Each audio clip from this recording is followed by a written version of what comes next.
G'day everybody, it's Danny here from Botany, where we talk all things plants and occasionally we go on some wild walks. Today we're going to talk about one of my favorite indoor houseplants, Monstera deliciosa.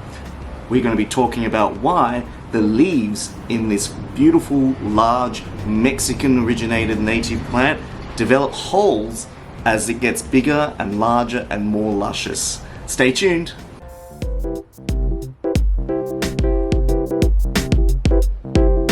The Monstera plant is probably one of my favorite plants to grow. Not only is it easy to look after, but these luscious large leaves really create a vibrant, relaxing green effect in your home. Although they can get in the way sometimes. What I love about these plants is that they are water-loving plants that soak up any moisture that you provide for them. They create these really cool unfurling leaves, and there's a new one here that's just coming out. And I think the plant originated in the tropical forests of Mexico. But since its wider distribution, people like me have loved growing them in pots and propagating them into a various range of different forms. Now, one of the reasons why Monstera plant is actually so easy to propagate is because they have these really big aerial roots. As the plants kind of climb up other trees and reach for that important filtered sunlight at the bottom of a forest, these aerial roots, when detached, you can actually propagate them quite easily. So if a part of the Monstera plant were to break off and this aerial root was still attached to it, that new piece of plant would actually develop into a new plant. So placing these stem pieces in another pot or another jar means that you'll automatically be able to create new Monstera plants and watch them grow really easily. I want to show you something really cool. I've got a Monstera growing right out of my fish tank, and the fact that the poof and the nitrates and the ammonia from the fish are actually feeding this plant in order for it to be able to develop new luscious leaves, and the fact that it's reaching out towards the window and the light in my tank is such a cool thing to see. These Monstera plants love water. If you can provide as much water and keep its soil nice and rich and moist, it's gonna grow super well. I guess the only thing I could say about this setup is that I need a stand to make this light kind of a little bit higher, because at the moment all of the leaves are trying to compete for this low level light that's kind of tucked at this particular part of my fish tank. I can see there's some really cool aerial roots that are coming out. There's this one here that's kind of branched off. And the leaves themselves will get to a point where they start to split. And that's where this plant gets its nickname, the Swiss cheese plant, from. I'm going to find out exactly why it does this.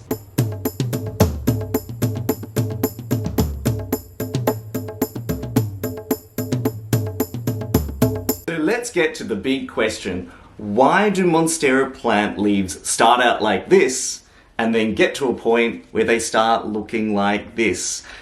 And it all comes down to a question of natural adaptation. Monstera plants tend to live at the bottom of the forest, where they're trying to capture as much filtered light as possible, hence the large green-shaped leaves. As these leaves develop and expand and grow and become larger, they use that light and energy and funnel it into creating newer leaves that kind of branch out, split off. They create aerial roots, which, as I said earlier, propagates into newer plants. The reason why the leaves split is because it tries to conserve a lot of its energy. By having holes and splits in its leaves, it's less plant cell tissue that the plant has to physically create. So whilst the leaf is large in size, it conserves some of its energy by creating these holes.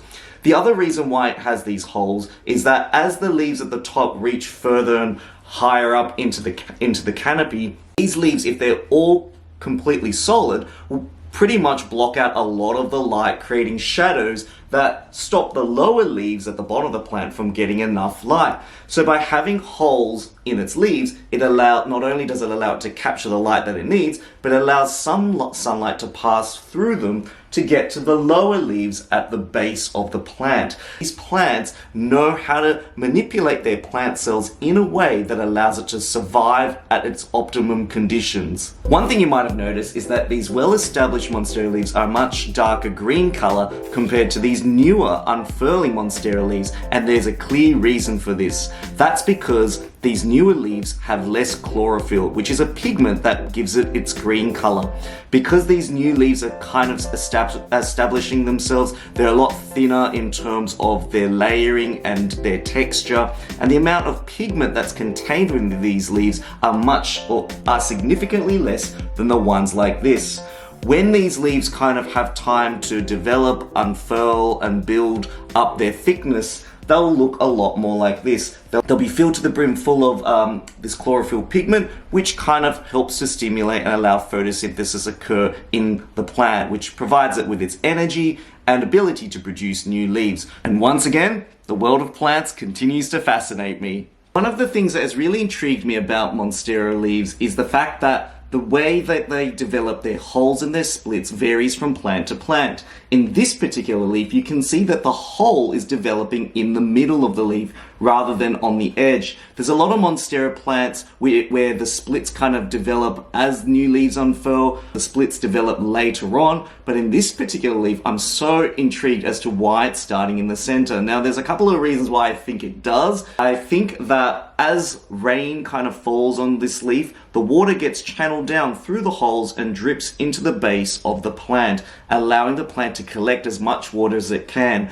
Also, it allows light to pass through, and also if this plant were to be grown outdoors in a very windy location, the wind would kind of pass through and not kind of destroy the plant, especially if there's torrential rain or torrential weather. This plant would be really sturdy enough and be able to withstand that wind gale force by having these holes in it. So in some ways, it allows it to provide less wind resistance and keeping the whole plant intact. Behind me is another Monstera style plant that's growing in my house. This Monstera has kind of been arching itself towards this soft lamplight that I've got on the top of this shelf. And what's really cool about this plant is it's tending to split as it progresses and as it elongates away from the center. You can see a lot of the leaves here that are closer to the light are not split at all, because I think they're trying to capture as much light as possible to allow it to extend and propagate itself. As you get further along the plant,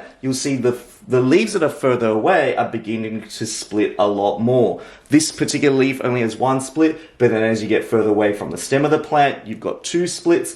And then as you get right to the periphery, you've got a new leaf and also aerial root developing right here. Splits are helping the plant to adapt and extend itself through its environment. And I hope this video has helped to explain why I think Monstera leaves tend to have splits and holes in them, and where it gets its nickname, the Swiss cheese plant, from. I absolutely love Monsteras, and I'm an avid collector of this plant, and I love propagating Monsteras all the way throughout my house. And yes, I'm filming this video right in front of my laundry. I'm about to do my laundry after this video. So if you really found this video helpful, please definitely like this video and subscribe to Botany Danny for more cool, wholesome plant-based content. And I look forward to bringing you another plant video in the near future soon. This is Danny signing out. I hope you enjoyed potting your next amazing plant.